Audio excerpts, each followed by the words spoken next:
We are used to looking at the past as if it were a textbook.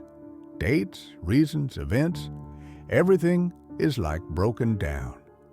It seems that the history of humanity has long been known and subordinated to our understanding. Today, I will take you through these discoveries. We will look into the terrible graves, where instead of horror, we will find care. We will meet an ancient man whose leg was amputated and his life saved when, apparently, medicine was not yet born. We will meet animals that people buried as friends rather than as tools, and even look into the eyes of mysterious giants who maybe our ancestors lived side by side. Sit down, my friend. We're starting.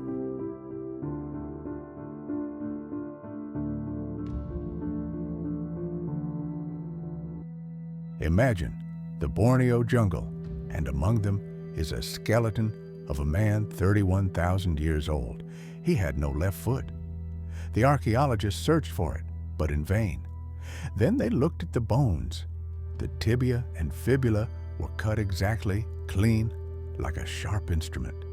Animals? No. There were no signs of biting, violence, but no signs of infection either. This meant only one thing. The wound was treated and bandaged so that the person did not die of infection. Moreover, comparing the bones of both legs, scientists noticed on the right they are larger than on the left. So, amputation was done in childhood, and this man lived for a few more years.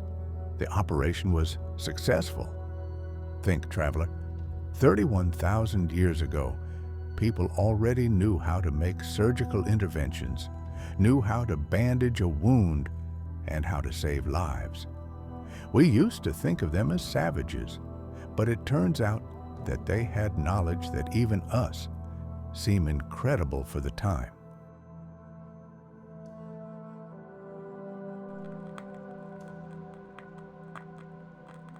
When you hear the word plague, what picture is born in your imagination? Blackened streets of medieval cities, corpses on the roadside, dirty and unwashed people who stand apart from each other, and somewhere there is a worker in torn clothes collecting dead people in common pits. This is how the picture was drawn, and textbooks. After all, only one epidemic of Black Death in the 14th century cut, according to various estimates, up to 200 million lives. Unwashed, backward, defenseless people, what else could they do but throw bodies into mass graves and run away? This version has been held for decades. Even scientists agreed, if the magnitude of the disaster is that, people did not bury, but get rid. However, the archaeology proved to be more stubborn. Only a few were found in crazy pits where the bodies are thrown in disorder, and almost all of them are in big cities, like a rare exception. And in 2020, archaeologist Hugh Wilmoth from Sheffield, along with the team, discovered a burial site in Lincolnshire. It turned out that it wasn't just a pile of bodies. Each skeleton was carefully wrapped, each one taken with care, and above all, the traces of the funeral ceremony were lost. Even in the hour of terror, people found the strength to bury according to tradition. In 2021, archaeologists got a new tool. They learned to determine exactly whether a person died of the plague. And then another mystery was revealed. Many cemeteries which were considered ordinary turned out to be terrible. That is, contrary to the usual myths, people were buried according to the rules much more often than we wanted to think. The Middle Ages were again closer to us, not so wild and hopeless. Even in a moment of despair, people remained human.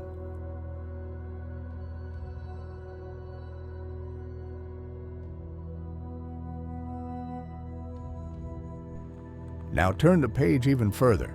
In the textbooks they say Homo sapiens appeared 200,000 years ago in East Africa. About 60,000 years ago, he left his homeland, crossed the Middle East to Europe, and pushed out the Neanderthals. Everything is slim, everything is beautiful. But in the cave of Apidima in southern Greece, two skulls were found. One, Apidima II, turned out to be a Neanderthal age 170,000 years. Everything is clear, everything fits together. And here, Apidima I collapsed the usual pattern. It's a Homo sapiens age 210,000 years. How? People have not yet left Africa, and their trail is already in Europe. Scientists are just hand-rearing. There are theories. Maybe there were several waves coming out of Africa, but the Neanderthals pushed them out. Maybe people got there earlier than we thought. But the fact remains, the story of human birth is much more complicated than it seems. But maybe, at least in morality, everything is easier? For the answer we call in the story of cats. These creatures are almost gods. Their DNA coincides with tigers by 95%. And unlike the dogs, which a man kept by himself, cats were initially given freedom. Let them walk, let them catch rats, and at the same time preserve their proud essence. And this is Egypt, 2,000 years ago. In 2021, archaeologists published the results of excavations of animal cemeteries in Borneo. 585 bodies, 536 of them cats. But there were dogs and monkeys and even a fox with a falcon. And they were all buried differently. One dog was wrapped in palm leaves, cats were put on collars with plaques, and the monkey was placed in a sarcophagus. It wasn't like a zoo or a disposal site. It was a graveyard. It was particularly touching that many animals were old.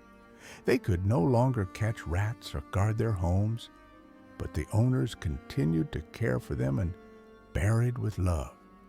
This means that even then a person kept pets not only for the benefit, but also for the joy of communication.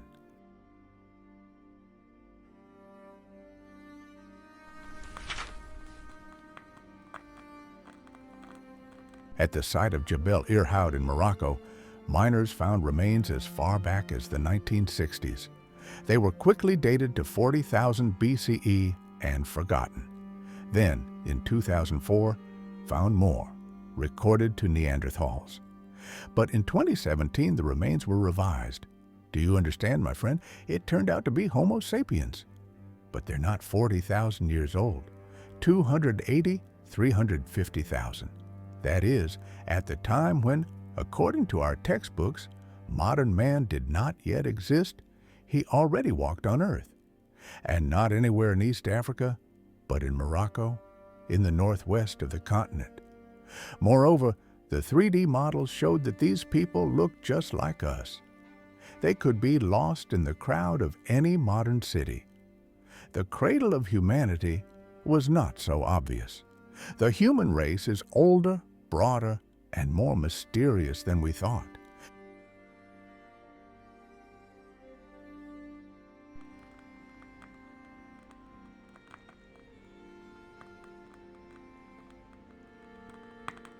Here's another trick.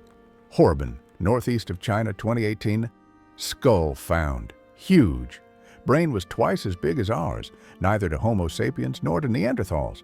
Radiocarbon analysis shows 150,000 years. Scientists called him Dragon Man. But who is he? Most likely, Denisov. Those whose remains were first found in the Denisov cave in Siberia. They had their own DNA, and they didn't belong to us or the Neanderthals. But we don't know Denisov very well. A pair of teeth, a jaw, some bones, that's all. Maybe this giant skull is their appearance. So people lived side by side with the giants, and maybe met them more often than we think.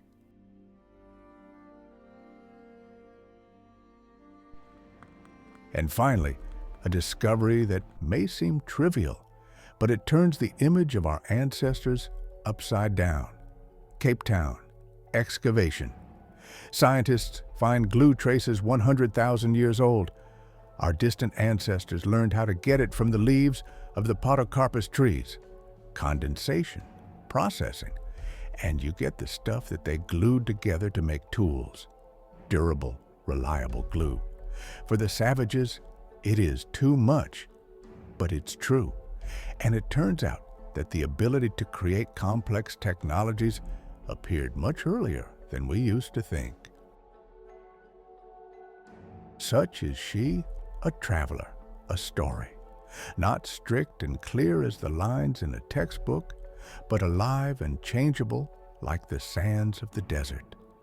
Every new discovery turns it upside down, and we ask ourselves again, what do we really know about ourselves?